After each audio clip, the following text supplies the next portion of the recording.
All right. Good morning, good afternoon, and good evening to viewers to this webinar from all over the world. It is my pleasure to welcome you on behalf of the Klingendaal Institute, the Planetary Security Initiative, and the British Embassy here in The Hague. My name is Louise van Schijk. I'm the head of unit at Klingendaal Institute for EU and Global Affairs, and I'm also the moderator of today. In this public webinar, we will be discussing how defense can contribute best to the daunting challenge of climate change. The security dimension of climate change is increasingly recognized by the defense sector, and Dutch and British voices have been leading internationally in raising awareness on this issue. Whereas climate change initially was considered just as a new risk factor influencing the far abroad, attention has shifted now to how the increase of extreme weather events impacts today's military capabilities, how defense organizations and institutions can adapt and contribute to the energy transition, and how the military can contribute to or facilitate environmental peace-building efforts by civilian actors. When a post-coronavirus world emerges, the military needs to be prepared to confront this challenge head-on. This webinar discusses how the military can contribute more to reducing security risks related to climate change. And we have an excellent lineup of speakers. The British Ambassador to the Netherlands, Joanna Roper, former Chief of Defense of the Netherlands, General Tom Middendorp, the Director of the Caribbean Climate Center, Colin Young, the Director General for Policy at the Netherlands Ministry of Defense, Joep Wijnands, General Richard Nugi, who will prepare the defense climate angle for the UN for the next UN Climate Summit, COP26, which will take place in November in Glasgow. David van Wil, NATO Assistant Secretary General for Emerging Security Challenges, and young leader Katarina Kertisova, who just contributed to a report to NATO looking towards the future of NATO, in which they called for a stepping up of the climate contribution of the alliance. You can also see Carlijn Jans of the British Embassy here in The Hague. And she is going to help me to keep an eye on you, the audience that participates in the Zoom, to see if you pose questions through the Q&A function at the bottom of your screen. She will also help with a few poll questions that we have prepared to find out more about your interest in today's discussions. Unfortunately, the interest in this webinar was so high that we could not accommodate everybody in the Zoom, and the interactive parts of the webinar are not available to the YouTube viewers of this webinar, only to the Zoom participants. In the webinar, we will first set out the scene of why defense action on climate change matter. Subsequently, we will consider what policy actions are already undertaken and which new ones could be considered. Right, without further ado, I would now like to give the floor to Her Excellency Joanna Roper, the British Ambassador to the Netherlands. Joanna, the floor is yours. Well, thank you very much indeed, Louise, and welcome to everybody who is watching this webinar. I'm really looking forward to the content. And I just wanted to say a huge thank you, first of all, to all of the speakers, a fantastic lineup of speakers here today. My thanks to you for making this what will be a really stimulating and interesting webinar. And my thanks to Louise and our colleagues at Klingendaal as well for helping to pull this together. It is such an important and relevant topic for us all today. 2021, this is the year of climate change. 6 years ago, we saw the Paris Agreement come into existence. 196 countries committed to economic and social transformation, recognizing the urgency with which we as a global community needed to work together. 5 years later, 6 actually, because of the pandemic, we're now turning our attention to how progress has been made. And this climate change affects every aspect of public policy, including our security and defence policy. So it's absolutely apposite and timely to be having this conversation now. Climate change and tackling the effects of climate change is a priority for the UK government, but it's not new. I remember when I was posted in Tokyo and we were promoting the Stern report, a groundbreaking report on the economics of climate change. Fast forward, and here we are looking at hosting COP26 with Italy in November, as you said, Louise, in November in Glasgow. And it's a great opportunity to be able to work with partners in championing climate change and tackling the effects. In the 5 months that I've been here in the Netherlands, I've seen for myself just how closely we work with the Netherlands and how aligned our thinking is on climate change, the need for action, adaptation and resilience. And at the Climate Adaptation Summit earlier this year, hosted by the Netherlands with a full array of ministerial contributions, really brought home just how important and the relevance that this has across the world and the global community. The UK also launched the Adaptation Action Coalition in partnership with Egypt, Bangladesh, Malawi, the Netherlands, and St. Lucia and the United Nations. But this is about security and climate change and the topics that you talked about, Louise. There is more and more evidence that climate change is having an effect on our global and our regional security and our stability. Just last week, the UK Prime Minister Boris Johnson chaired a meeting at the United Nations Security Council on climate security.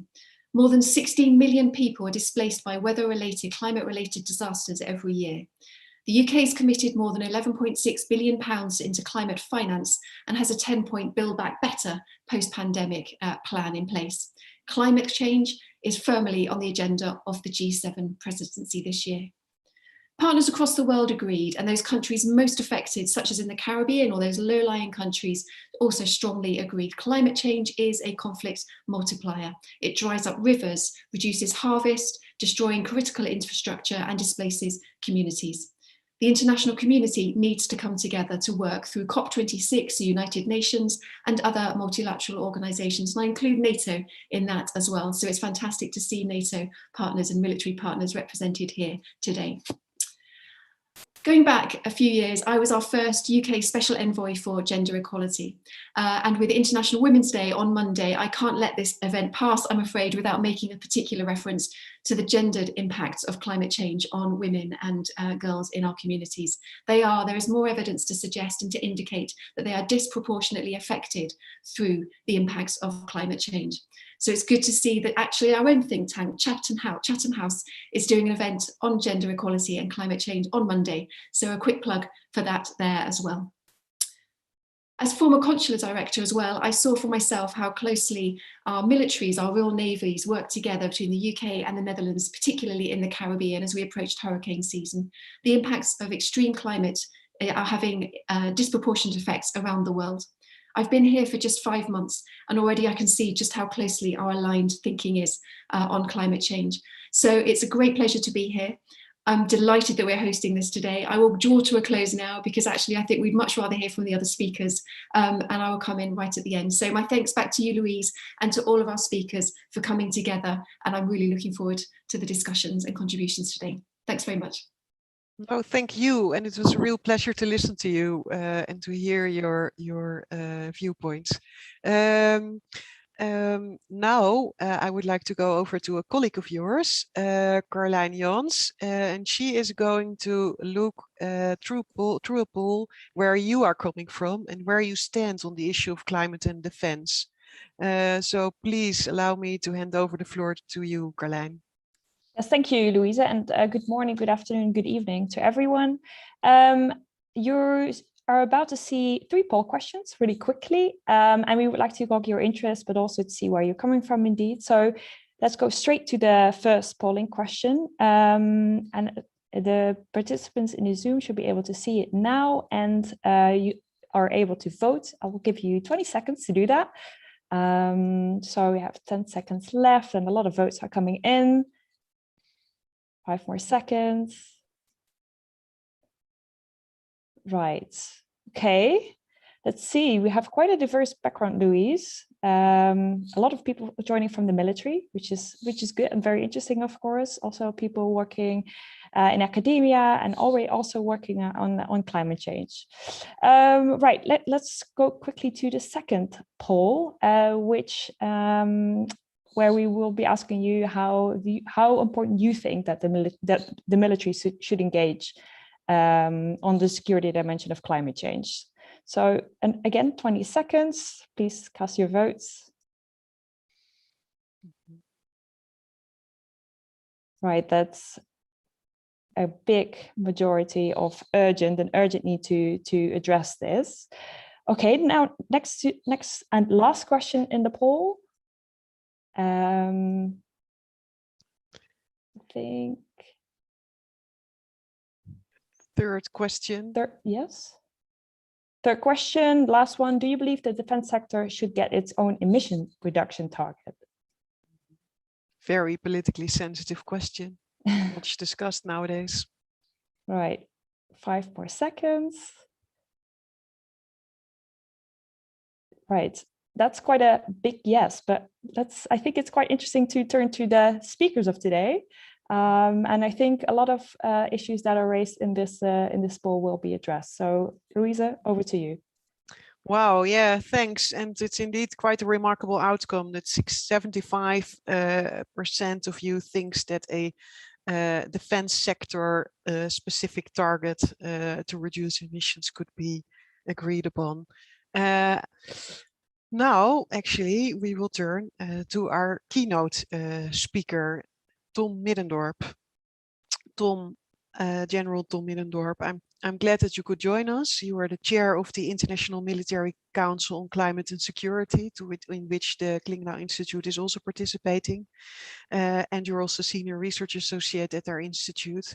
And we have worked a lot on the climate security issue. You've also given a presentation at one of the first planetary security conferences that draw a lot of attention on the issue, and then was also viewed upon by the news and media circles as quite remarkable. So we're really pleased that you could join us again today. We know that you're also busy nowadays with the COVID response, but that you're also very much engaged in this topic. So I would like to give you the floor because we think you are the best speaker that we could imagine to make the point for why this is such an urgent issue. Please, Tom, the floor is yours. Well, thank you, Louise. And Ambassador Roper, thank you for the invitation and for organizing this event. And having seen the polls, I saw that I was preaching to the convicted, so I hardly need to address you at all. But going back in time, and Louise just referred to the first Planetary Security Conference, I vividly remember that cold Monday morning on December 5th in 2016. I was still in the office as a chief of defense, and I was invited by our Minister of Foreign Affairs to deliver a speech during that first conference. And in my speech, I explained how climate change and security are related, and how climate change can act as a risk multiplier and even as a driver of conflict.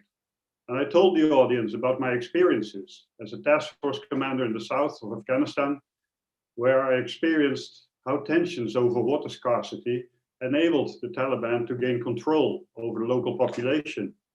I told the audience about farmers and herders in Somalia who couldn't sustain their families anymore because of the increasing droughts and were recruited by Al-Shabaab or turned into pirates. I explained how IS occupied the Mosul Dam in Iraq and weaponized the access to drinking water to enforce the support of the local population. And I expected that to be quite convincing, to be honest. But to my big surprise, it turned out to be the only time I really went viral during my 5.5 years in the office. It caused a lot of commotion here in the Netherlands.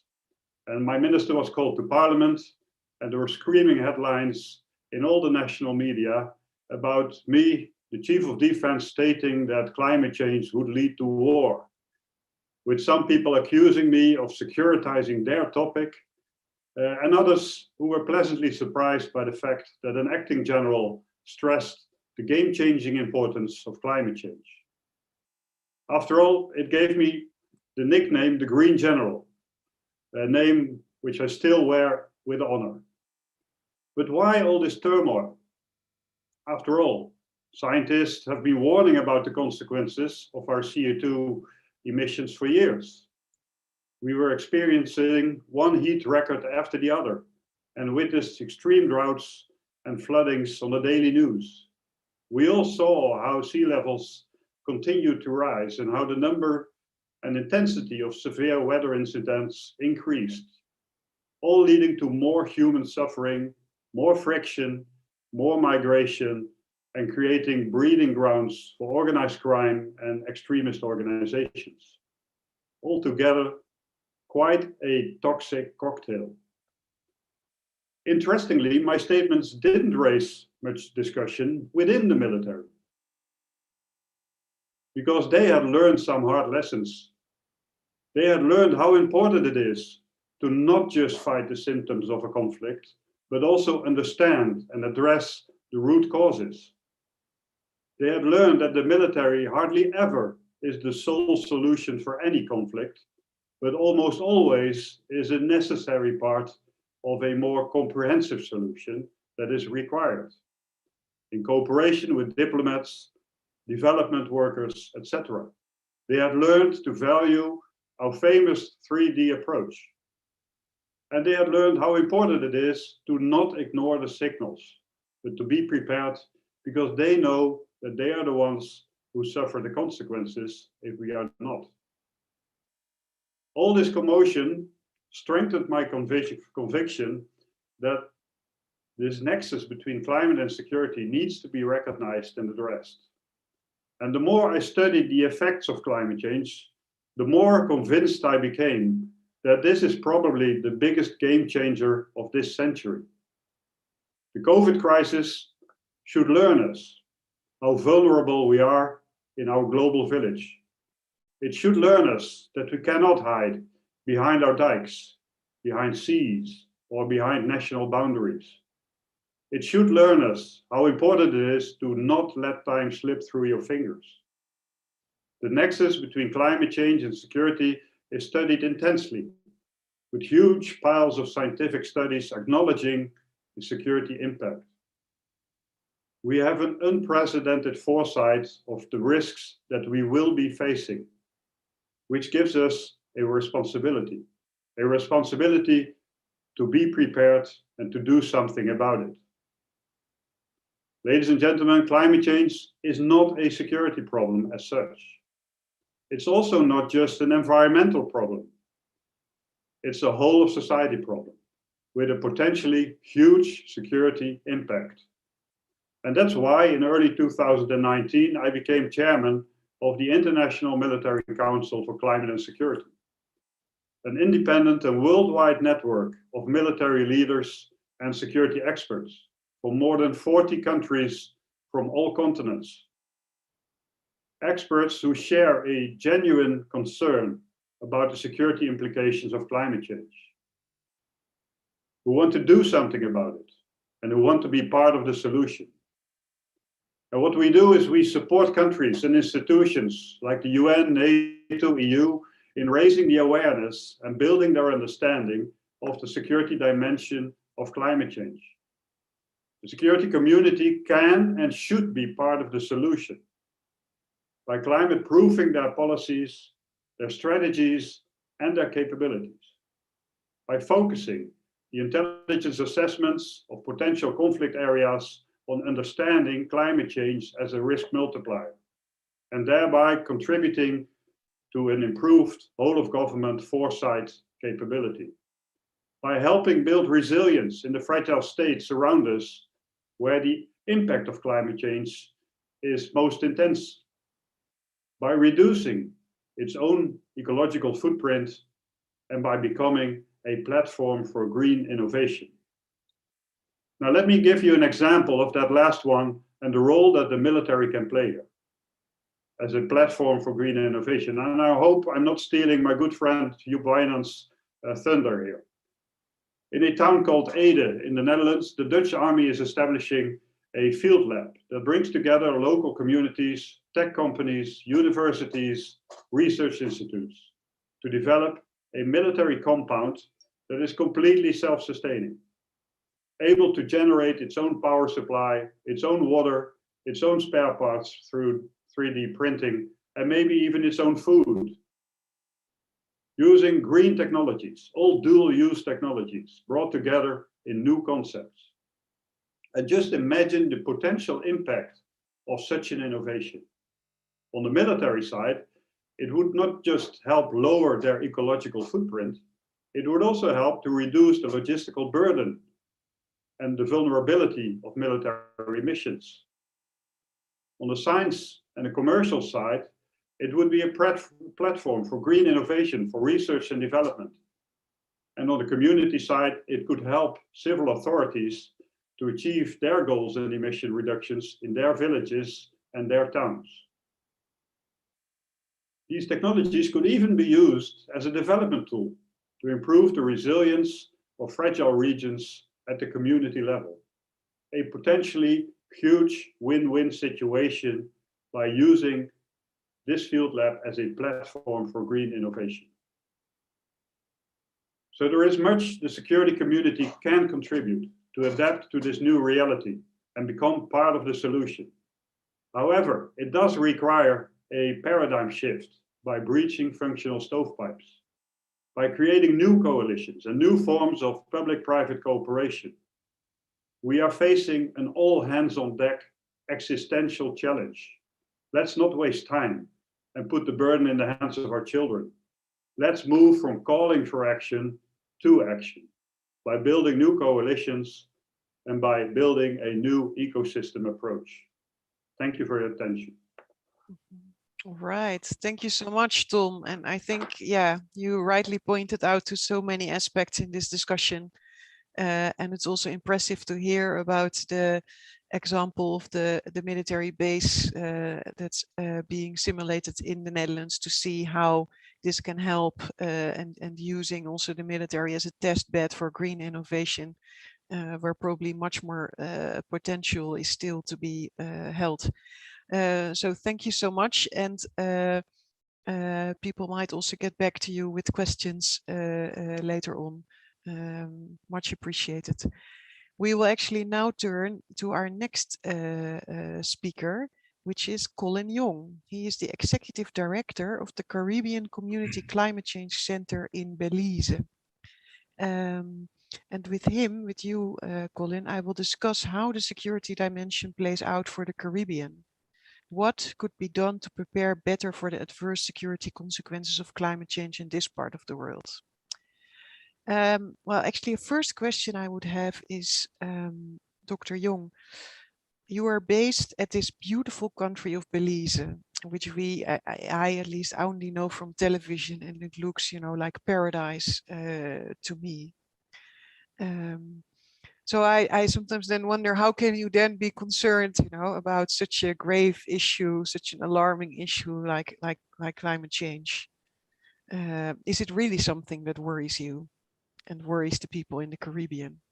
Please, Dr. Young. Thank you, Louise, and good morning to listeners in this part of the world, and good evening, afternoon to those on the other side of the world. It's a pleasure to be here for this very important conversation. And I do want to thank the organizers for setting up this wonderful webinar that explores a critical issue in the climate change arena. I think Tom set the stage very nicely with his keynote address. First, the 5Cs is an intergovernmental organization that was established by the heads of Caribbean governments, CARICOM community, in 2002 to coordinate the region's response to climate change. It is a headquarters in Belize, which is the western part of the Caribbean, and along with Guyana and Suriname, we are the 3 Caribbean mainland countries in the Caribbean. But as you rightly said, Louise, the Caribbean is paradise to many. Unfortunately, it is also one of the most vulnerable areas to climate change. Before I answer that question, let me just briefly set the context. One, the Caribbean region is comprised of over 7,000 islands and islets and keys. We have about 43 million people in over 30 states, territories, and dependencies. So it's a very diverse region in the Caribbean Sea. We have significant economic and growth opportunities. The gross national income per capita ranges from about $800 to about 30,000 in some member states. We've been traditionally very politically stable and largely peaceful, even though recently we are challenged by a number of citizen security type issues. Poverty is one of those issues that averages about 26% across the region. And of course, our GDP is largely dependent on services. Now, you asked if climate change worries me, and the answer to that is absolutely, for various reasons, one of which, as I said, this region is ranked as one of the most vulnerable in the world to the effects of climate change. One moment, Dr. Jong, you're incidentally on mute. Yeah, now you're back again. Yes, sea level rise issues, coastal erosion, increasing droughts, floods, and of course, hurricanes. I think the world witnessed an unprecedented fact over the last 3 years. This region was impacted by 3 Category 5 hurricanes that caused absolute devastation across the region. Since 1950, we've had over 324 natural disasters that have struck the Caribbean, killing over 250,000 people and impacted over 24 million of our people in the region. On average, we experience about 4 significant climate-related events per year. These are events that result in losses to GDP of over 20% in the region. And every single year, we suffer losses equivalent to 2 to 3% of the region's GDP. Hurricane Irma, for example, resulted in the absolute devastation of Antigua, of Barbuda, rather, which demonstrates how powerful storms can have a devastating impact on small states. And some of these storms, like in the case of Maria, caused losses to GDP of over 227% of GDP in Dominica. So as Tom said, climate change is causing an increase in the number of climate risks: floods, droughts, slow onset events, hurricanes, which then causes social and economic challenges in the country. It leads to increased poverty, particularly among women, which is having a disproportionate impact on gender issues within the region. It is undeniable that it is a climate risk multiplier and amplifier. And as we see, because of our dependence on services and dependence on natural resources-based economies, these impacts from climate change then influences unemployment numbers, livelihood issues, security issues, displacement issues, inter and intra-regional migration issues within the region. So as a result, what we see is that this can now start to cause issues of social unrest, civil unrest, which may very well threaten the political stability that has characterized the region. So yes, climate change worries us in the region every single day. Yeah, I can fully understand. And among the Dutch viewers, we still vividly remember Hurricane Irma and how it also impacted the island of Sint Maarten, which is half Dutch, half French, and part of our kingdom. And in the context of the Planetary Security Initiative, we also paid attention to the Caribbean region in our efforts, and we also organized a meeting together with CIDIMA in 2018 at Aruba. We wanted to organize that at Sint Maarten, but 1 year after the hurricane, it was still not possible to go there because the airport hadn't reopened, and that also illustrates, let's say, how big this impact was. And also the people in the army. I'm sure that DG Wijnands will say a few more words about that. It was a real wake-up call for the Dutch army, how, let's say, climate change also impacted Dutch territory. Dr. Jong, if you allow me, what are Caribbean countries already doing to reduce negative impacts of climate change? So what can you do? What are you already doing to adapt to the adverse impacts? Out of sheer necessity, the region has had to be doing quite a bit to adapt to the increasing adverse effects of climate change. Key among that is in the area of disaster risk reduction and disaster response. So, for example, we see that the region has been doing a lot in terms of trying to come up with vulnerability assessments, early warning systems, and shelter management to ensure that populations can be moved in adequate time when disasters are approaching. The region, via the heads of government, has also established a very important regional organization called CDIMA, as you rightly mentioned, Louise, the Caribbean Disaster Emergency Management Agency. And they're coordinating a comprehensive disaster management role across the entire region and looking at how we can mitigate risks and plan for resilience in terms of improving adaptation to climate change. The states are also now using data to inform building codes, zonation plans, creating, as I said, risk maps, vulnerability assessments, and so on, so that we can use evidence-based decision-making to influence our adaptation efforts. In this particular space, the 5 Cs, the Caribbean Community Climate Change Center, has a very important role because we work with regional institutions like the Caribbean Institute of Meteorology and Hydrology, NOAA, and the UWI, University of West Indies Climate Modeling Group, for example, to downscale global climate models to regional climate models that allows us to plan and forecast weather-related events that can be used in the disaster risk mitigation efforts. We also have a network of automatic weather stations across the entire region that provide real-time information into the Met offices within member states that also allows us to plan accordingly.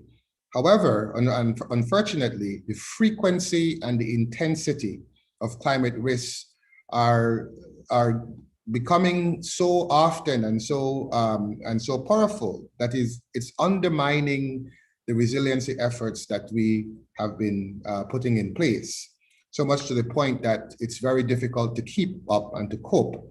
And you put that in terms of the concurrent impacts that COVID-19 is having on the economies of the region and on the public finances of the region, you'll find that now funds have been diverted from climate change adaptation efforts to deal with the public health emergencies, and as a result, undermining the climate adaptation initiatives that were ongoing. In just a couple of months from now, we will enter back into another hurricane season that will hit the Caribbean, and we will still be then dealing with the impacts of the COVID-19 pandemic.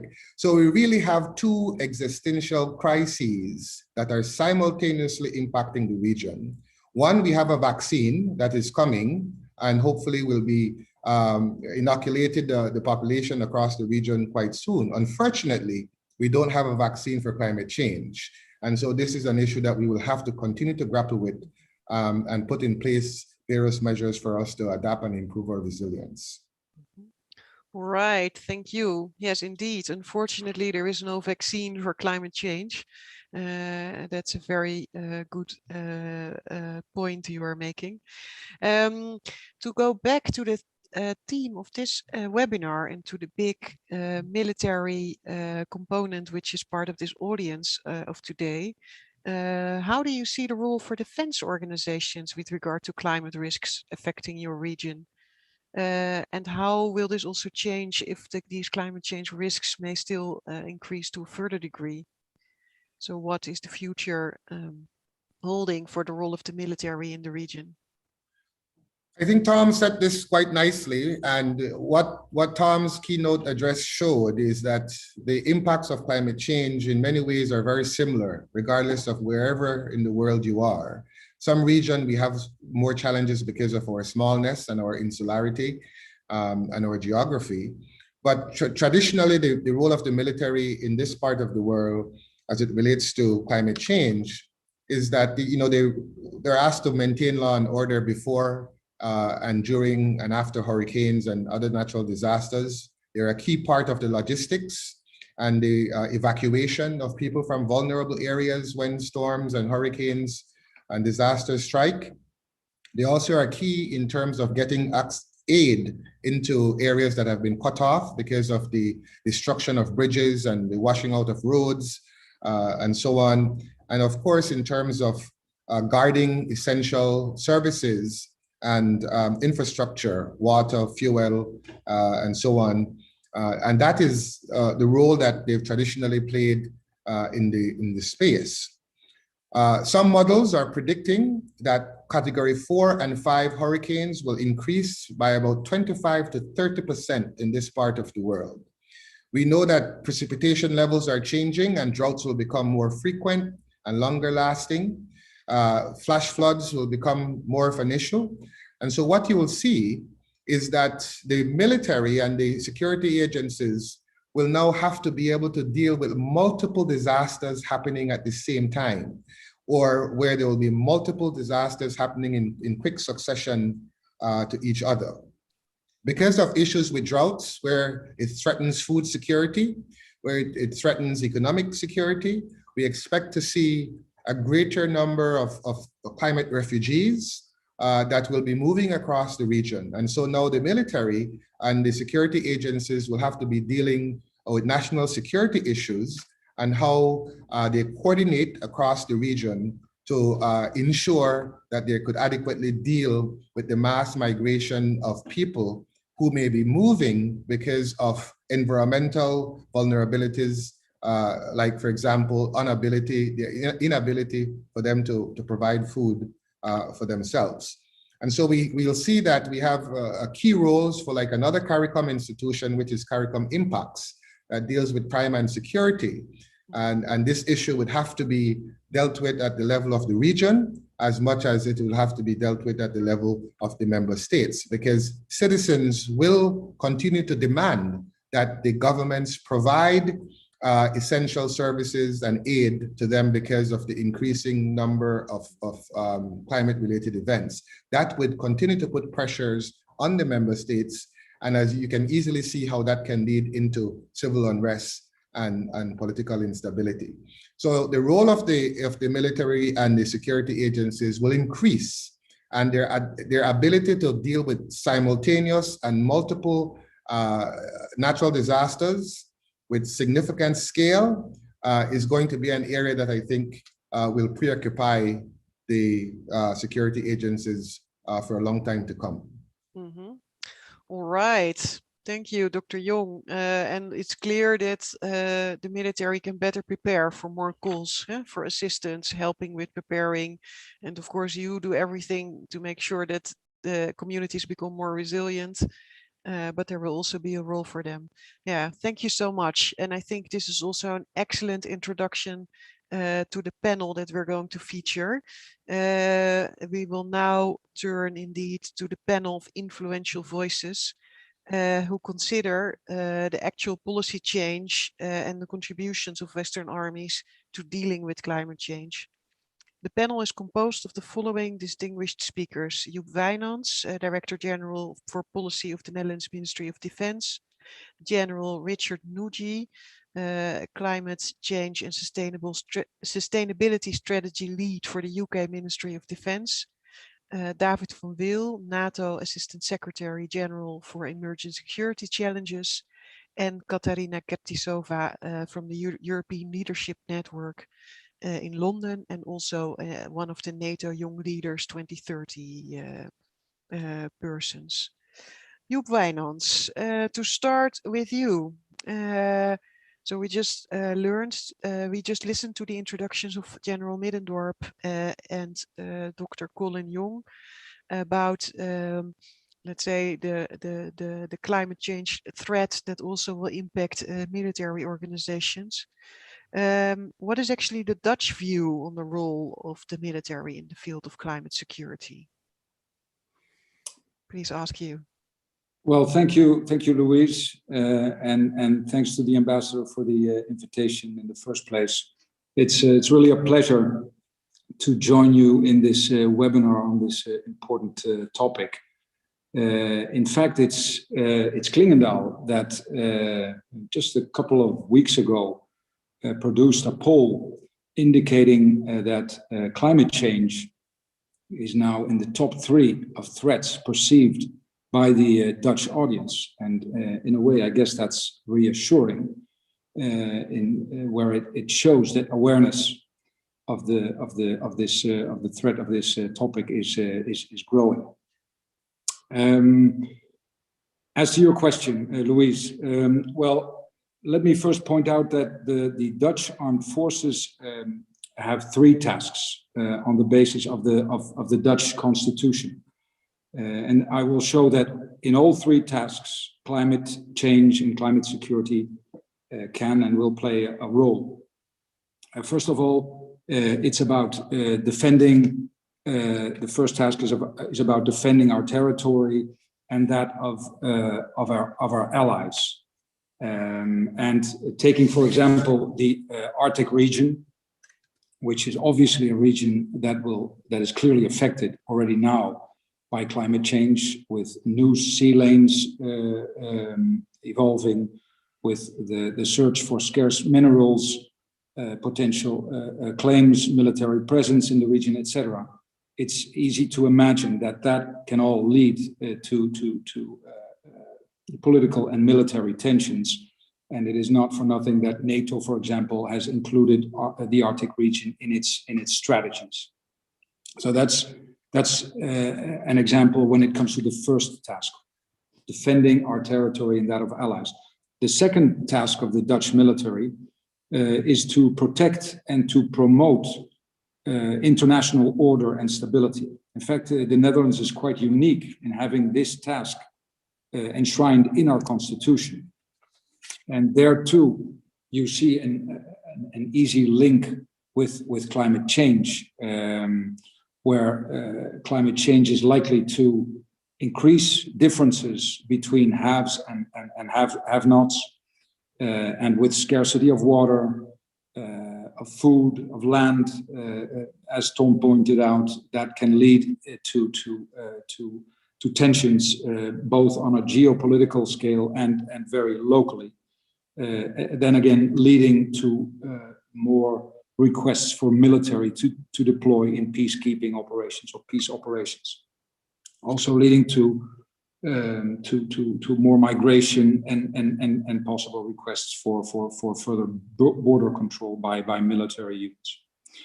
And the third task of the Dutch armed forces is to support civil authorities, such as municipalities or provinces, but also authorities abroad, in law enforcement, disaster relief, and humanitarian aid.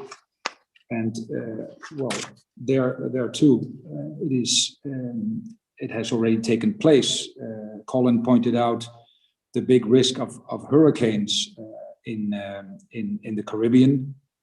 It was indeed quite an experience for the Dutch military in 2017 to provide aid and restore infrastructure, but also to ensure law and order on the island of Sint Maarten after the devastating hurricane of Irma back then.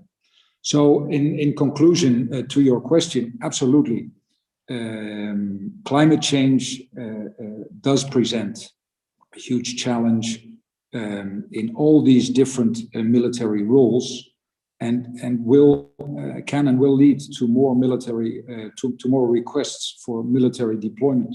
And like Colin pointed out, those requests can also come at the same time or briefly, one after the other. Yes. Right. So it is indeed increasingly understood that there is this role, that there will be more calls for assistance.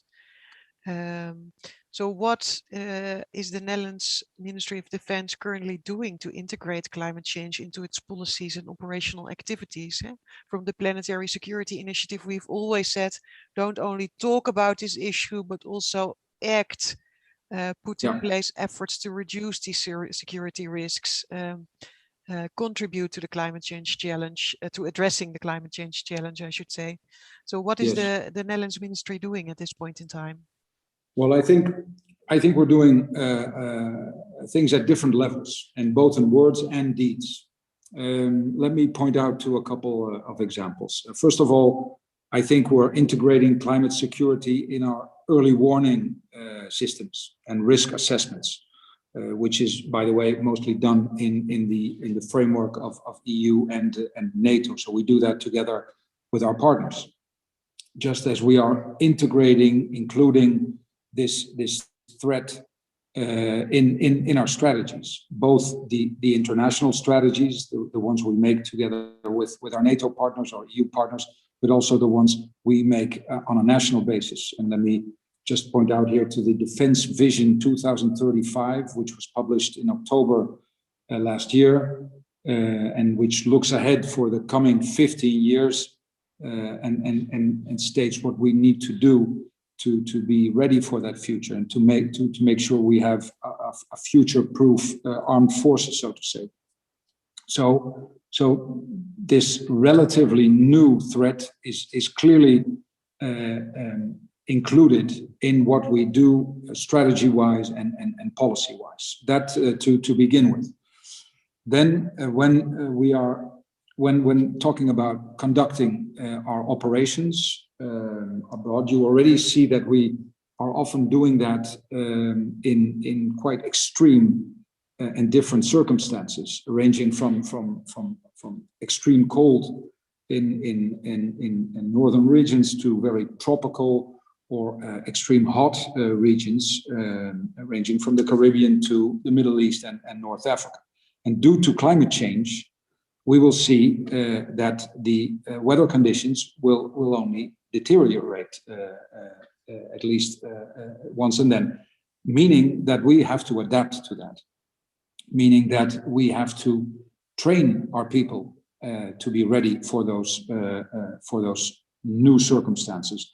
We will have to find out ways to operate under those circumstances, and we will have to take closer looks at the equipment we buy to operate in those circumstances, whether we're talking about uniforms or containers or weapons, you name it. Our military base, when we were still participating in the UN mission in Mali, was not only made in such a way that it was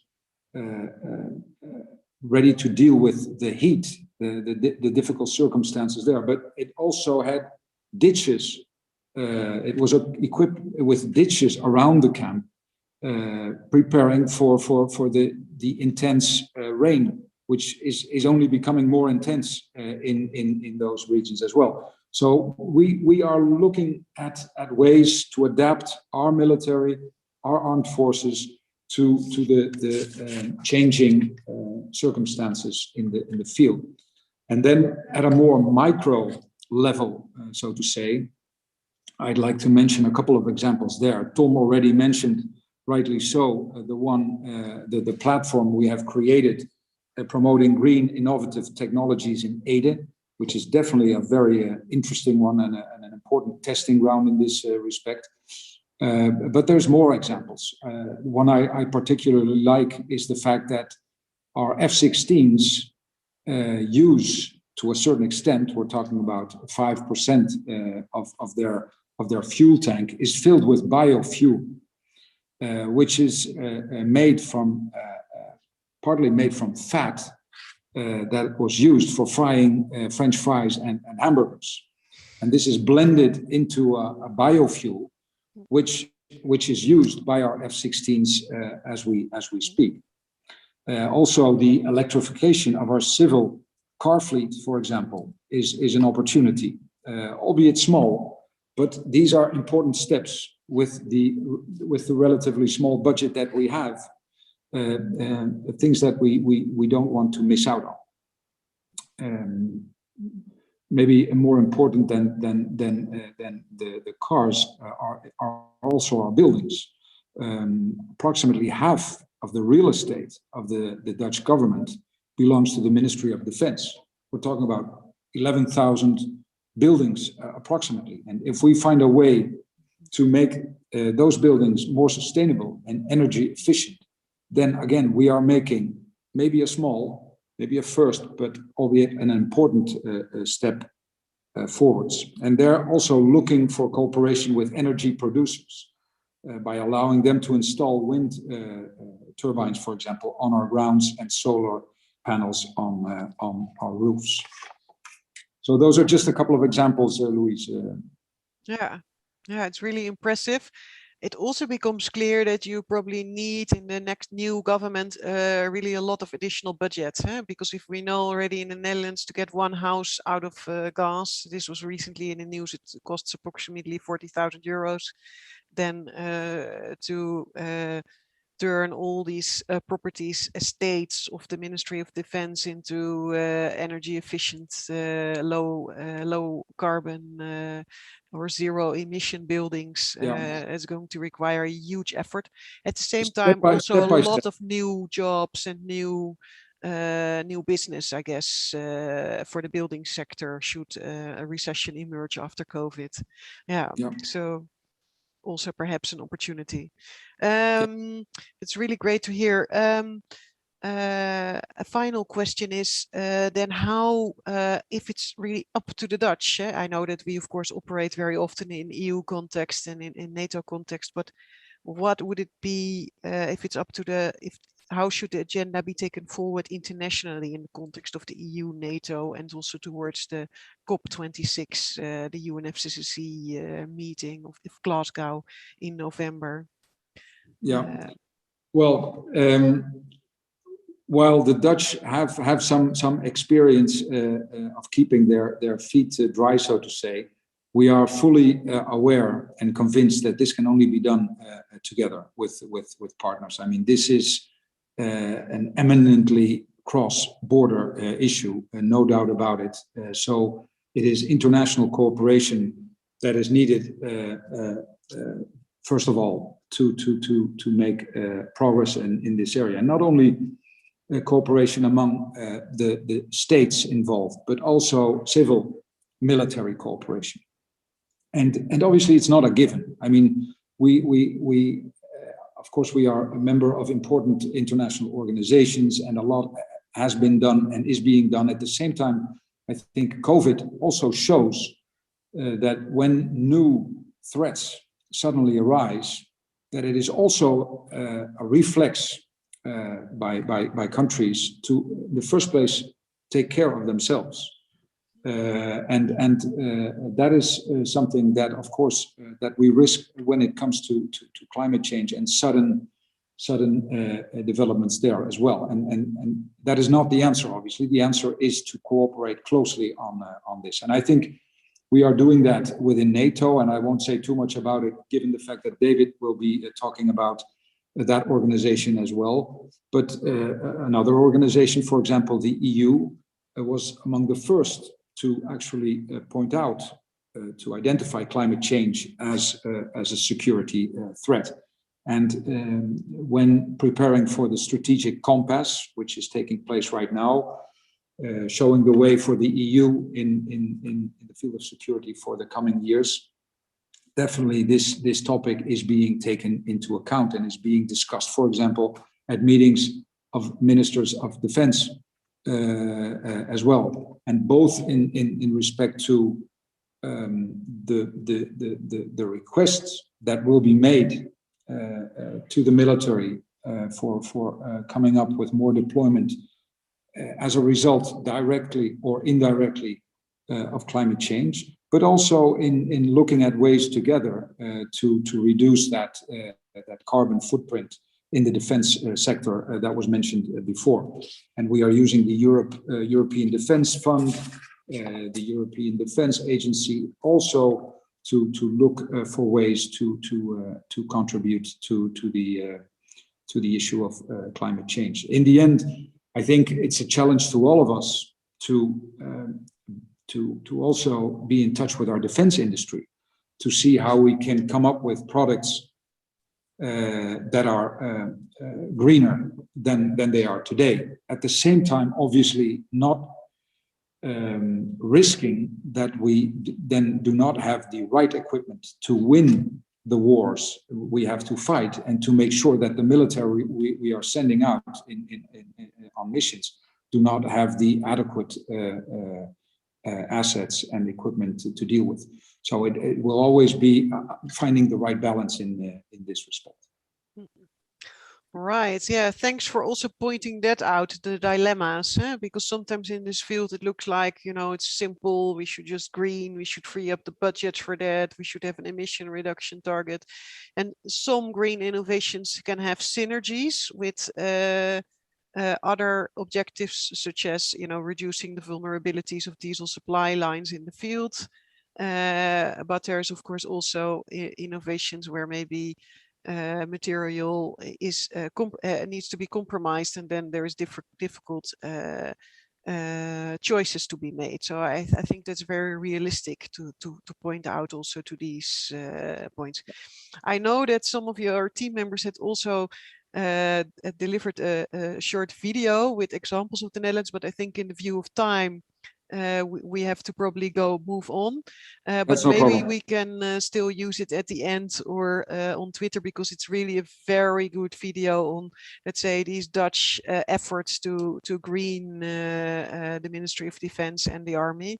But I think now it would be best to move on to General Nuji from the UK, the climate change and sustainability strategy lead for the UK from the Ministry of Defense, 3-star general, I've heard, perhaps also the Green General after COP26 in Glasgow. That would be nice. I wanted to ask you, when listening to Joep Wijnands from the Netherlands Ministry of Foreign Affairs, do you notice differences to how the UK is looking at the climate change file, the UK Defence Ministry? You'll be delighted to hear that actually there are very few differences, if any at all. And I would absolutely recognise everything that Joep said, because this is exactly the same way as we are looking at it. And I would stress perhaps a couple of things that have really struck out for us. One is we see this as a place of opportunity.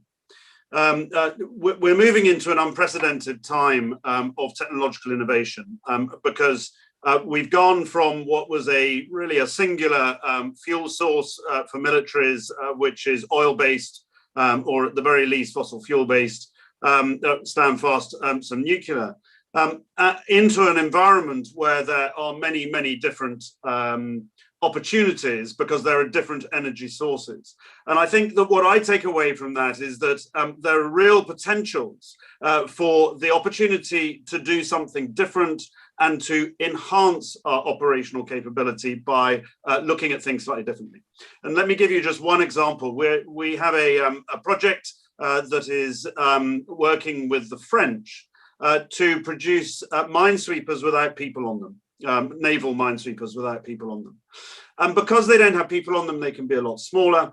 And because they're a lot smaller, you can have more of them for the same amount of money. But also, it makes it susceptible to green energy sources. So I can imagine a set of minesweepers which go out from a mothership, and half are out at any one time, and the other half are being recharged from green energy sources in the mothership, giving you a 24-hour capability. It's that sort of operational capability where you have more over a wider distance, where the risk to life is reduced to zero because there isn't any life on these minesweepers. That's the sort of operational capability that I think we can improve on. So we've seen it as an opportunity. Of course, like you have said, this is going to cost to get our estate down to a level whereby our buildings are net zero, and we are using our own electricity. But again, there's an opportunity here, which is about making sure that we build resilience into our bases. And it's not just resilience against the effects of climate change, whether it's rising sea levels for our ports, we need to do that. But it's about the opportunity to have self-sufficiency of energy in our main bases, but also in our deployable bases. And I often quote the Dutch because they're looking at smart bases abroad, which are deployable. If we can build a base abroad that has 50% potentially of its own energy, that creates or regenerates its own water, that ultimately creates its own food, as Tom said, Tom Middendorf said, this is about reducing our logistics supply chain. It's tragic that the most senior British officer killed in Afghanistan was on a logistic resupply. He was an infantry officer, but he was killed on a logistic resupply. So it's risk to life that we're reducing, as well as cost, as well as being able to use those troops elsewhere. So there's a huge amount in common. And I was frantically writing down that the international cooperation, operating in different environments, humanitarian assistance and disaster relief, all of that is recognizable. And I think one of the other things that is really key is this idea of risk assessments and looking at where is the most likely area of conflict in the future. I'm going to quote Tom Middendorf from a speech he gave to NATO last year, where he said, let us use that unprecedented luxury of seeing this next crisis coming. We know what's about to happen to us. We must pay attention to it and use it. And that's why we should be looking at where is that going to happen through risk assessments across the world. All right, thank you. So this is also, I guess, the spirit that you need to consider how the defense community can make a marking contribution during the forthcoming UN climate conference, the big COP26 that will be organized hopefully in November 2021 in Glasgow. Let's see if it will be hybrid, online, or a real life event. Can you already give us an idea of what are you preparing and what would you like to achieve in Glasgow? Yes, and I ought to start by saying we're not there yet, and there are still negotiations to take place to make sure that climate and security is a key part of the Glasgow conference. But that's where I would wish it to be. And if you like, there are four things that we're trying to achieve there. The first is a draft declaration we've put out, which is an understanding of the link between climate and security, and I'll come back to that. It's sharing experience and expertise across militaries, but also across security environments. It's about reducing emissions. And Glasgow, one of the main thrusts of Glasgow is to get as many countries as possible in the world to sign to a net zero commitment. We've seen it from China, we've seen it recently from the US, we've seen it from lots and lots of countries now, whereas 5 years ago, almost nobody had. And so there's a really important aspect here of making sure that we as the military reduce our emissions. And I would argue that the UK can get to its military to net zero by 2050, in line with the government's requirement for the country to do so. But it's also to keep the ideas and the concepts of climate and security at the highest levels of consciousness. And you heard the ambassador talking about how the Prime Minister used his presidency of the UN Security Council to bring it right to the attention, the top attention of the world, that climate and security are linked and that this is something we should deal with. The second issue is an understanding of that link. And I call it a vicious cycle. Very simply, if climate change is a threat multiplier, and I quite like one of the questions actually, which talked from Ian Cumming, talked about it being a peace inhibitor. It's a similar sort of idea, and I like that phrase, but it means that conflict is going to be more likely. If you are in conflict, you are damaging climate change or the climate twice over. Once, because you are likely to be emitting far more in the equipments that you're using to win that conflict. And the second is, by definition, therefore, you're not looking to minimize and try and reduce your emissions, which everybody needs to do in order to get to Paris. So it's a double hit on climate change if you're in conflict. So actually what we need to do is make sure that security is improved. Because if you have conflict and you have worse outcomes for climate change, then you're going to have more conflict. It's a vicious cycle. The third is to stress greater awareness of where the stress points are.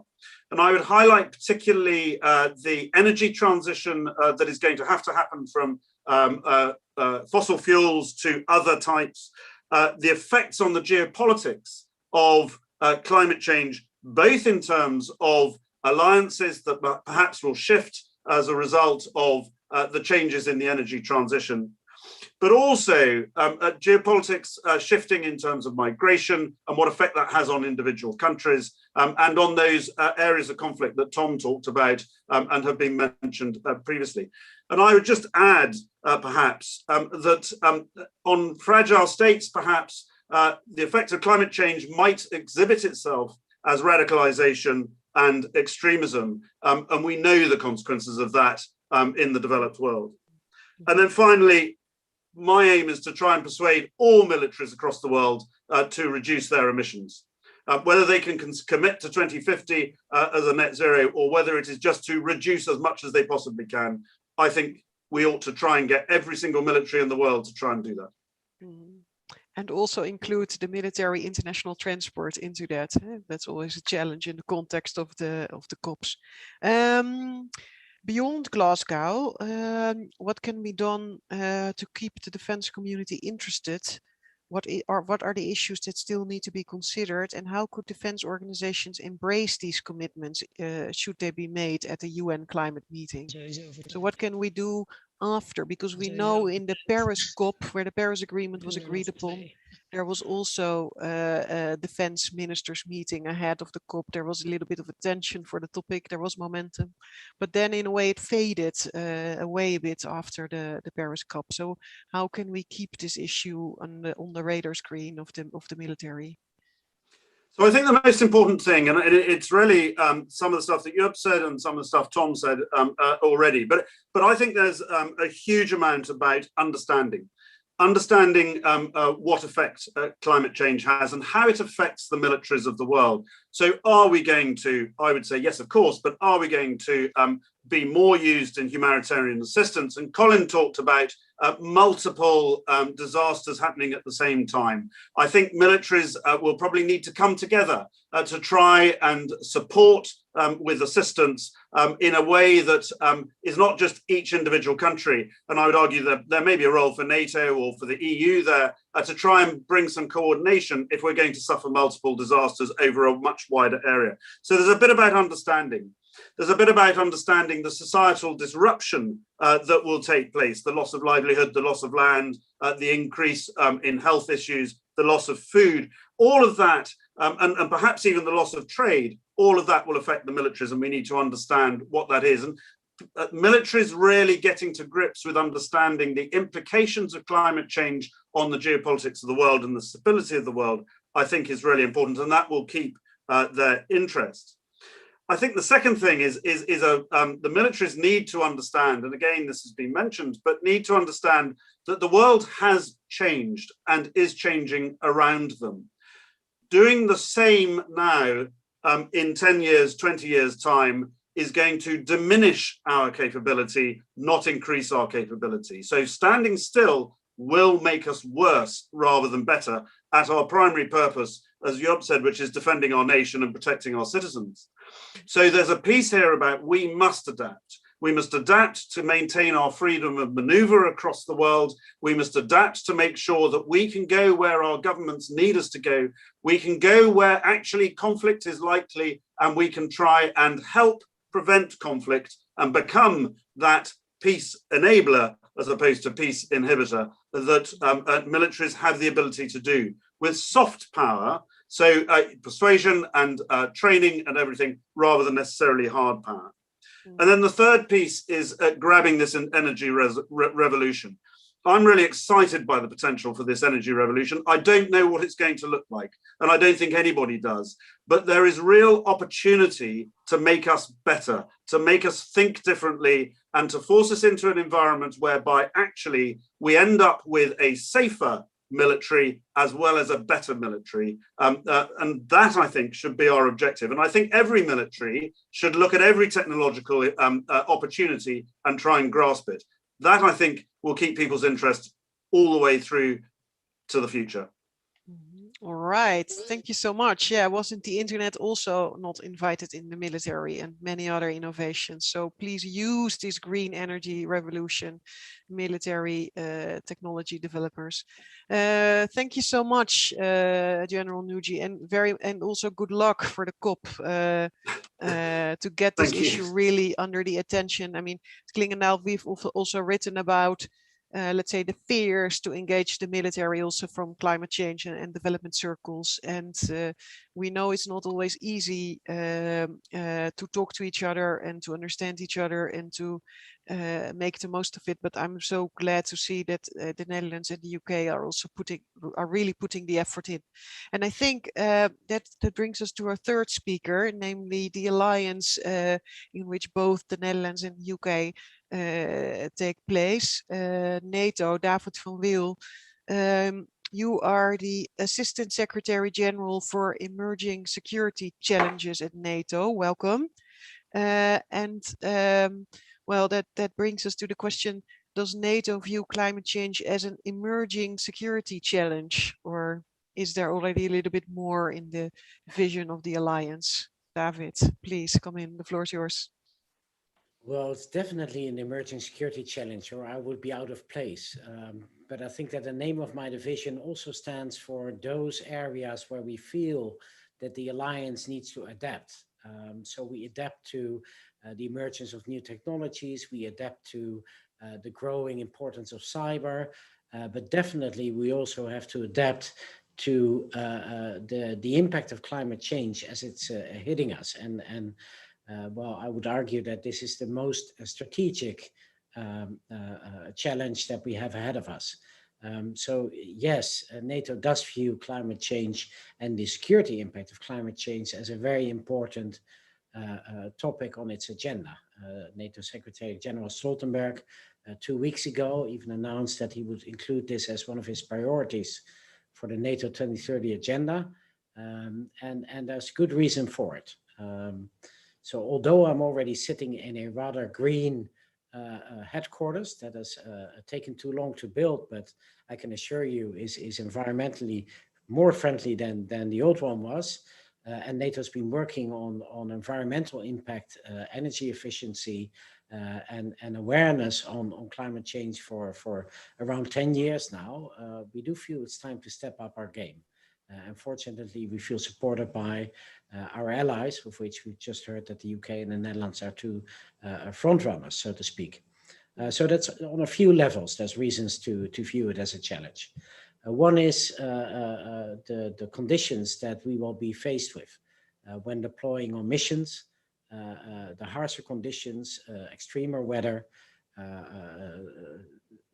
rise in sea temperature, hotter air, which has an effect on, for example, helicopter operation modalities. So we need to dust storms, yeah.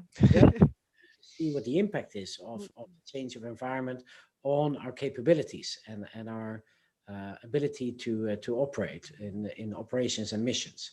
If you go one step further and you look at the second and third effects of climate change, then there's a whole new tasking on civil preparedness and disaster response that we need to look at. So the impact of climate change on our own societies, but also those of our partners, will be great. And there will be a greater call for assistance from NATO, but there will also be a call to assist in resilience.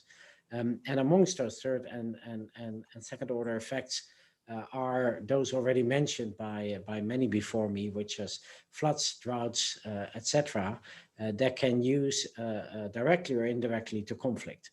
So whether it's the Taliban controlling the population over water, or the Al-Shabaab driving Somali fishermen into piracy, these effects will be seen on a larger scale as we see more of the impact of climate change. And these are security challenges that we have to relate ourselves to as an alliance. Thirdly, and this is maybe the biggest picture, there will be a geopolitical shift coming from climate change. And we need to be aware of the shifting of the tectonic plates as they take place. So the desertification of areas, the melting of the pole cap, creating new sea lanes. But also the green transition will definitely shift the power as it lies with the countries and states in the world now. And we need to anticipate what that means for the position of the alliance, for the security of our allies, and relate ourselves to that. So a security challenge, I would say yes with a capital C. All right, so that's a very clear answer. For the sake of time, I think I also wanted to ask more about what you're actually doing, but you've already mentioned a few of these things in your first in your first remarks. And you also mentioned already which parts of the world you see changing, the Arctic, the drier regions of the world. I would be very curious to hear what about the main rivals of NATO? So we always hear a lot about how the military may impact the US Army, the naval bases in Norfolk, the military bases in the Pacific. We also started to get an understanding of how the military of Western countries is impacted, the Netherlands, the UK, France, other countries. But I'm always wondering, yeah, what about the enemy? What about the strategic rivals of the alliance? Aren't they impacted by climate change? And how is NATO considering this issue in this respect?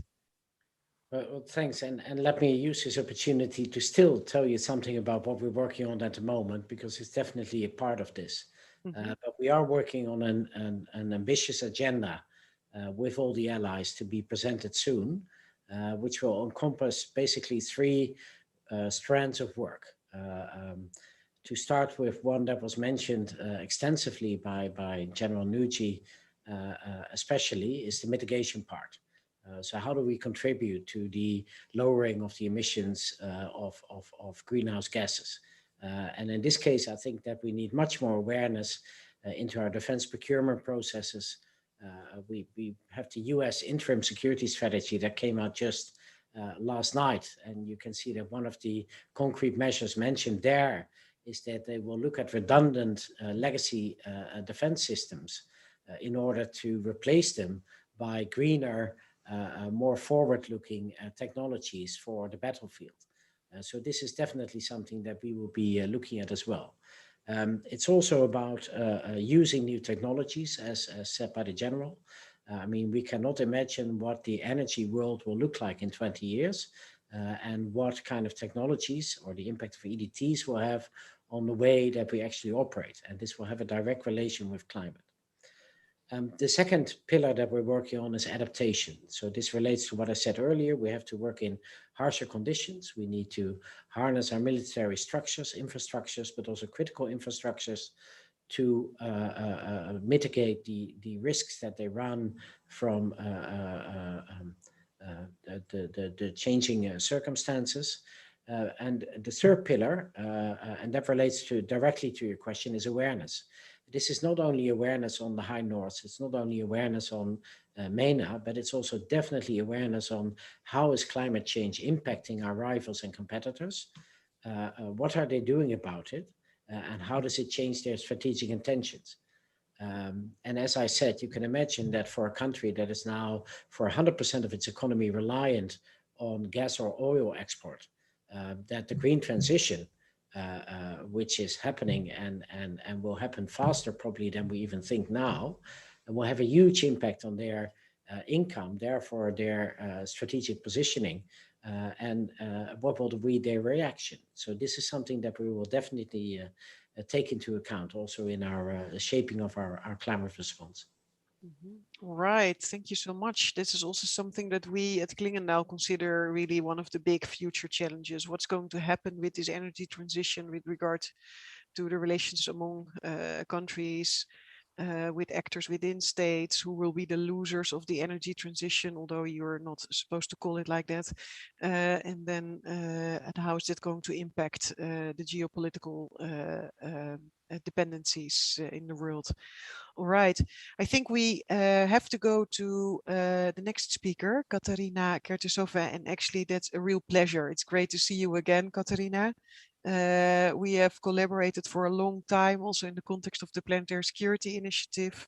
And we've also been in touch with regard to the issues of transatlantic relations and climate change, the Arctic, as well as with regard to your report for NATO that you prepared together with other NATO young leaders.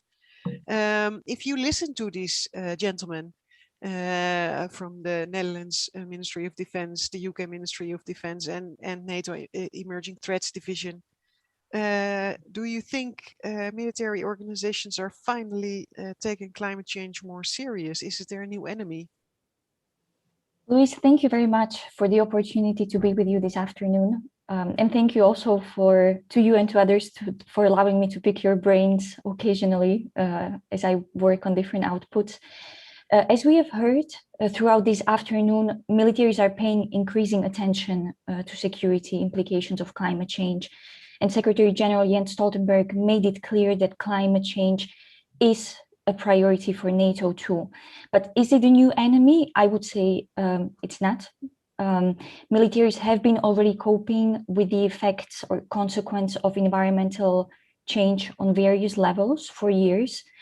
The sea level rise, the coastal erosion, and the effects these have had on harbors, airfields, or training areas are not new.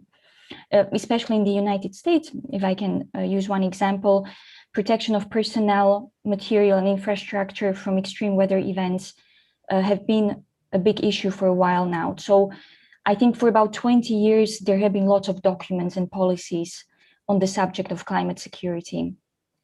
What I think is new is this growing recognition that climate change is a collective problem and that the militaries should be part of the solution, as we've heard earlier from General Middendorp. And traditionally, we've really had the defense community or the military-industrial complex and the environmentalists on two completely opposite sides of the spectrum.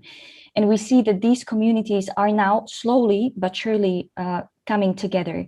So the recognition about climate security is not new, but this growing willingness to act together, to work together is. And when it comes to NATO, which has been the focus of our paper, which you mentioned, the alliance was formed to provide for collective defense of its members against an armed attack. And when we look at the climate change, it is a faceless enemy. It doesn't have any flag, it doesn't have any combatants, but it still kills people and destabilizes societies worldwide. So it's not really a type of attack that was envisaged under Article 5. And taking it a step further, if we recognize that climate change is man-made, we are our own adversaries in this fight. And it becomes very difficult, if not impossible, to trigger Article 5. And so in our report, we suggest that recognizing that climate change is a fundamental national security problem, there are other treaty grounds to do more on climate change. And we recommend that NATO goes big on climate under the resilience umbrella. And I think that overall, this is both a challenge and an opportunity for NATO to show once again its ability to adapt to a changing threat environment. Right, thank you. So yeah, this is a bit a similar discussion as we see in the UN Security Council. If you don't really have somebody who is the culprit, then it's a bit difficult to imply sanctions, or yeah, it's a recurring theme also in the climate security debate, and how you should perhaps redefine security, or for instance the defense contribution as it's counted towards NATO, whether more climate related activities should also be included in such a definition, would perhaps make also the US a bit happier about the low contributions of the European allies. What are the issues where still NATO is missing out? Where could it really step up its efforts in the field of climate security, in your view? That is a good question. I think it would be useful to start by looking at the limits of what NATO as an organization can actually do. Unlike the EU, NATO can legislate and it can set emissions reduction targets. It's also a consensus-based organization, which means that its agenda only reflects what members can agree on unanimously. And the political will to do more on climate security is still evolving across the alliance. It also has limited collective financial means in the civil budget that could be used for climate change, for example. So although NATO is unlikely to become the leading organization in the fight against climate change, it still has important assets in comparison to other international organizations through which it could make a useful contribution to these international climate efforts. And I'd like to outline a few of those. I think that one of NATO's biggest assets is that it has a solid network of partners and structured relations with other international organizations. And climate change is really the ultimate team sport, to quote one of the experts we've interviewed for the paper.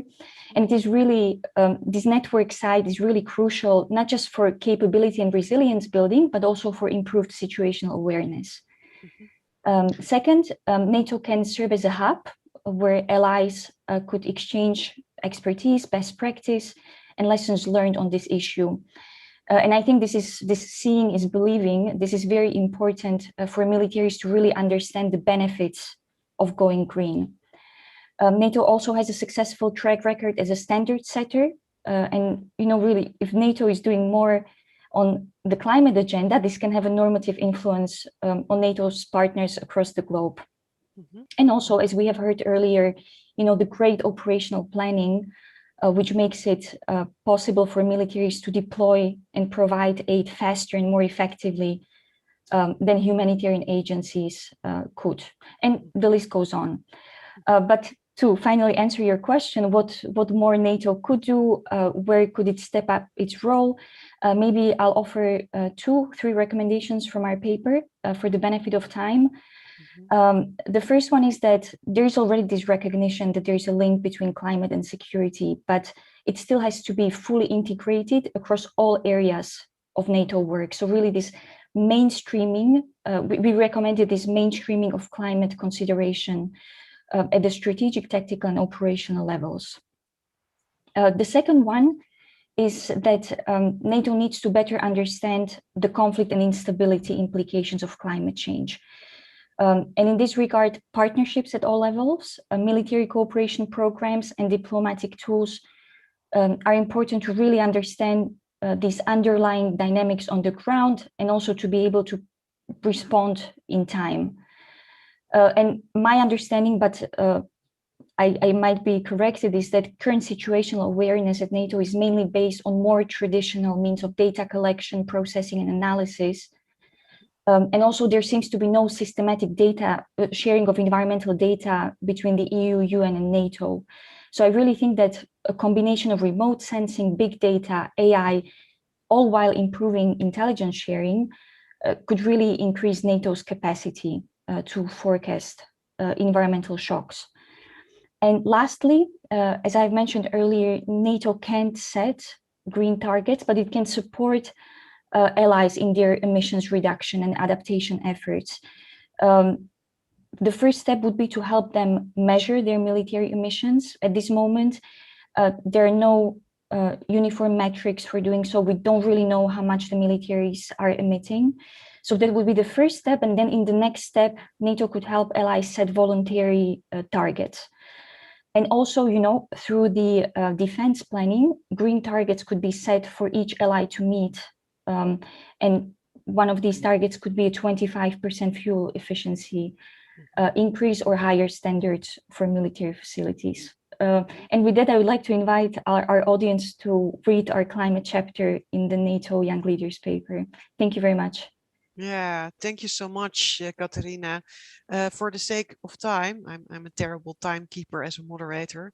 We have to really move on because I still wanted to go to Carlijn. I think we will in any case run over time a little bit. I hope that's okay for the people in the panel and also for the ambassador. I propose that we go 10 minutes over time, Carlijn, so to still have maybe one question for each of the panelists. That would be the ideal situation. Thank you, Louise. What kind of issues were raised in the Q&A? So I've actually, for the sake of time, I've grouped a few questions, and I hope I do them justice. The first question, I think, is also more generally towards the whole of the panel. And also, by the way, thank you, General Nucci and Tom Middendorf, for already answering questions in the Q&A. So people can have a look at their questions already. The first question came from Lieutenant Commander Marcel. He's with the Dutch Navy in the Caribbean, but also Dick Sherjon, I hope I pronounced that correctly, and Andrew Sweeney asked this question about a cross-government approach, because there's of course a focus on the military and the defense sector, but has also been recognized it's not the solution. But what could the defense sector do to reach out, and how to make this cross-government approach possibly work, and also who should then be in the lead? And then follow up on that, what about a whole of society approach? What about cooperating with international companies, but also with NGOs? What role should that play, and how that's maybe already being done? Wow, that's a really big question. And I also saw already that Dr. Jong from the Caribbean came back on the panel and is, I think, willing also to answer this question. Dr. Jong, would you like to come in? But please keep it short, and then maybe the others can add to that. The challenge of the whole of government approach. It sounds fantastic, but how do you actually do it? And what is the role of the military? Because everybody likes coordination, but nobody likes to be coordinated, usually. Yeah. All right. Thank you, Louise. And indeed, in some cases, this can sound quite aspirational, right? In terms of the need to be able to have a whole of government approach. I think we have to get a sense really of who does what the best, and sort of bring those skill sets to the forefront in the fight against climate change.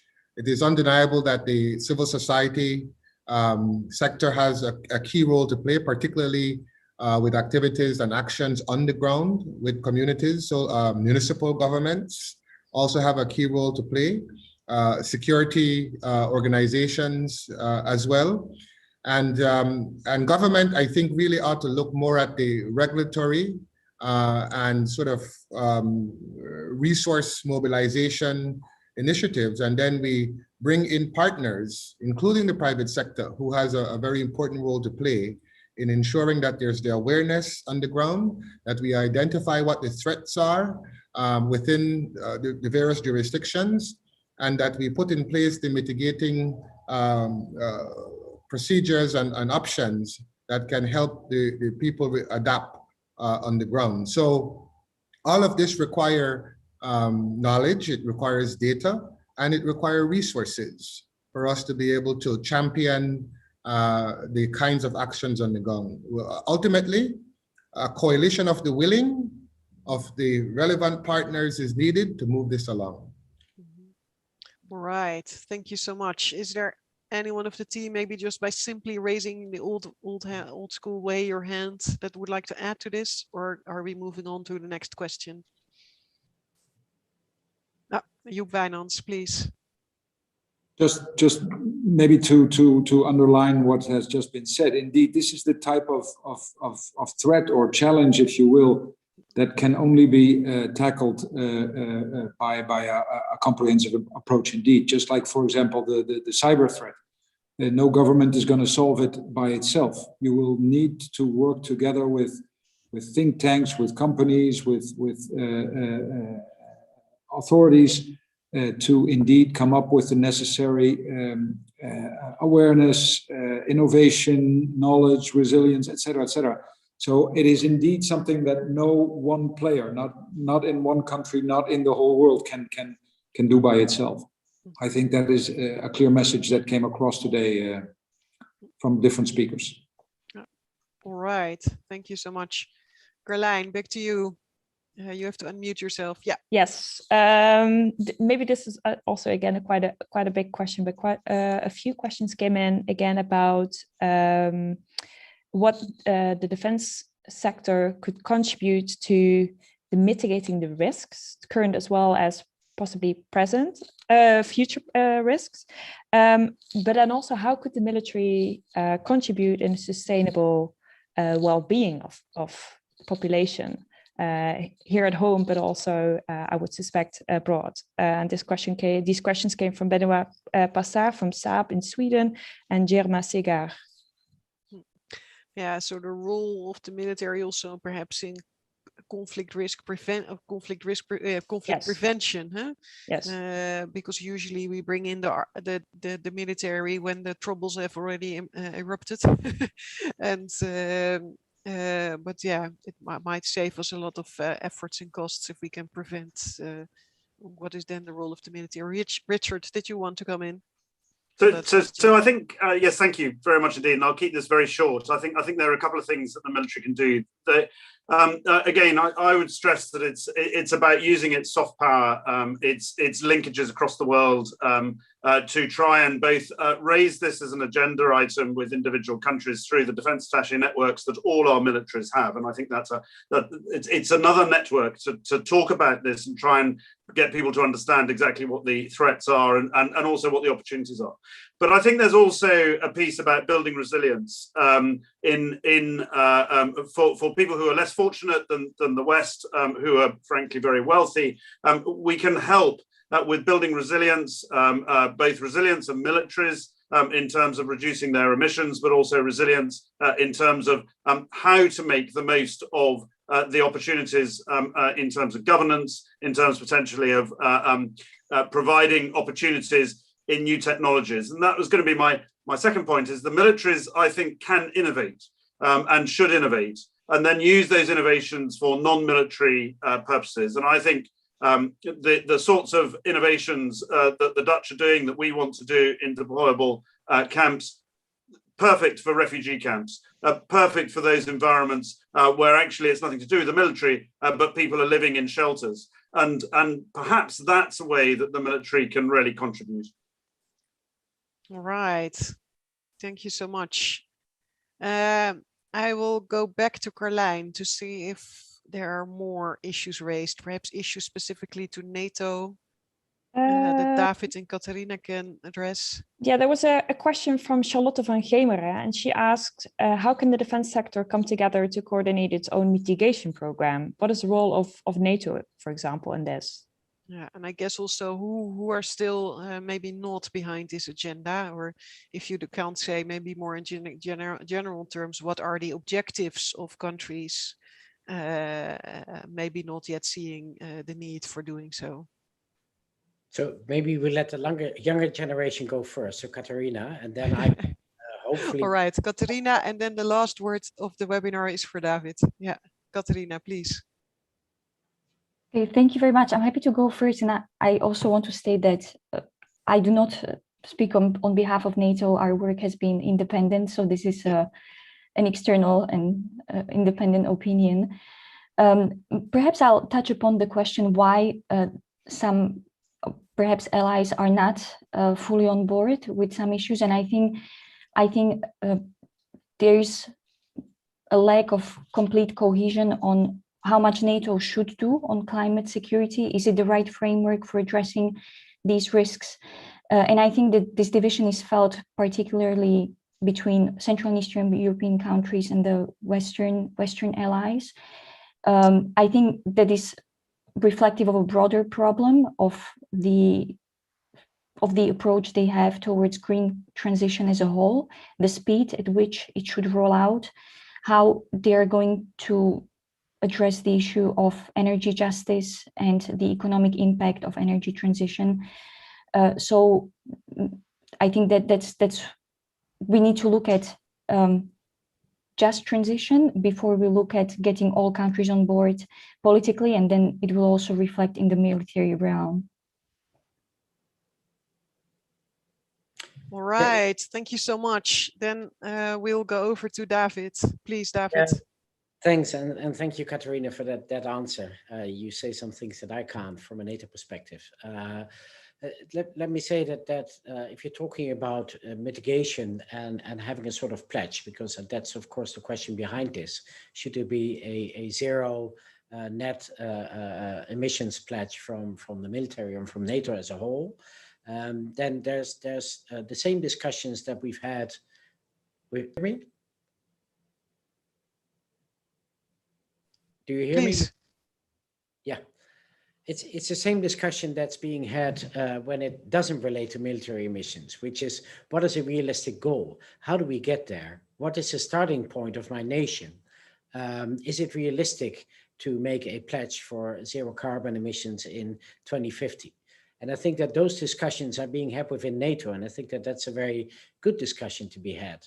And in the end, I think it raises the awareness that the military can contribute to mitigation. And I think that that's a whole big change than when we go back to when Tom Middendorp was at stage 5 years ago. So the fact that we're having this discussion, and we don't know where it ends yet, will in itself contribute to awareness within the Ministries of Defense, awareness within the defense sector, and looking into greener alternatives.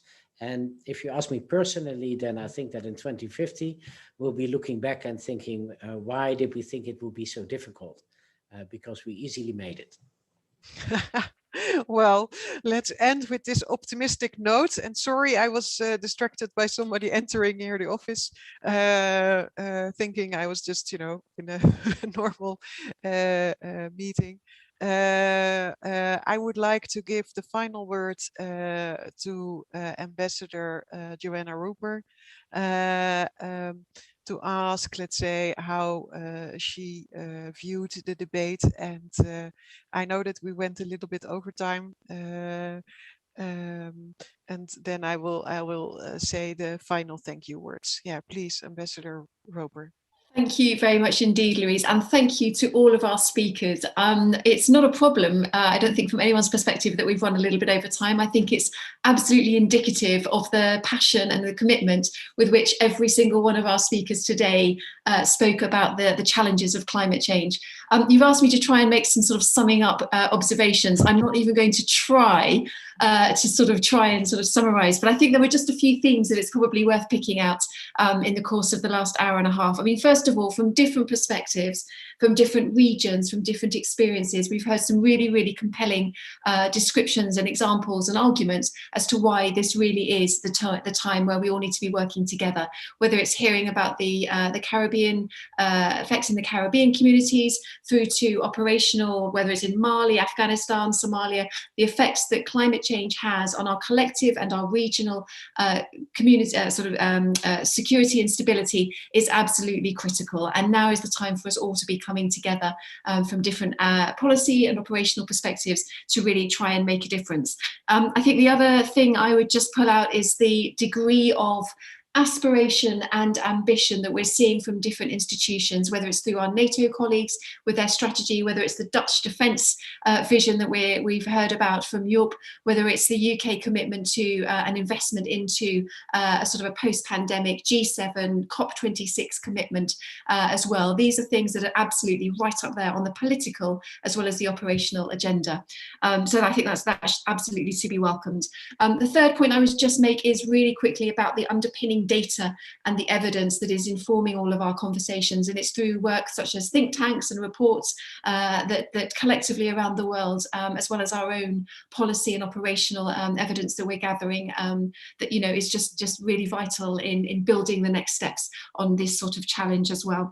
And finally, the points around resilience, whether it's adapting to new technologies, adapting to new fuels, the smart bases that we've heard about and how they could be sort of interpreted and used around the world as well. There is plenty out there, plenty of ideas, plenty of commitment that we can all be working towards. So as I said right at the beginning, this really does feel like it is the year of climate change. When I hear conversations and discussions like this, it does give me hope. This is not a quick win. This is absolutely a long-term investment, a long-term commitment that we all need to be making. But just for today, a huge thank you to all of our speakers once again. Huge thank you to you, Louise, for moderating and keeping us on on track, and look forward to continuing the conversation. Back to you. Thanks very much. Yeah, thank you so much. Well, that leaves it up to me to thank actually everybody, the participants that stayed with us till the end, the speakers of this webinar, the embassy, the people we cooperated with so closely, Carlijn, Maha, Larissa, Mark, and more people of your team. Lisanne. It was a great experience, so thanks to all of you. On behalf of Klingendaal, the Planetary Security Initiative in the British Embassy, and we hope to see you also back at our future events. To stay tuned, please subscribe to the newsletters of the Planetary Security Initiative and of the Klingendaal Institute, because that's where you will be able to find out more. For planetary security, we're thinking about events on Iraq, on regional cooperation in the Middle East. On India, we will do events this year. So we have plenty of issues to be discussed. We're also regularly working on the Arctic. So I hope to see you back, and also really with the focus on what can we do about this agenda, which I greatly appreciated also today. Thank you and goodbye.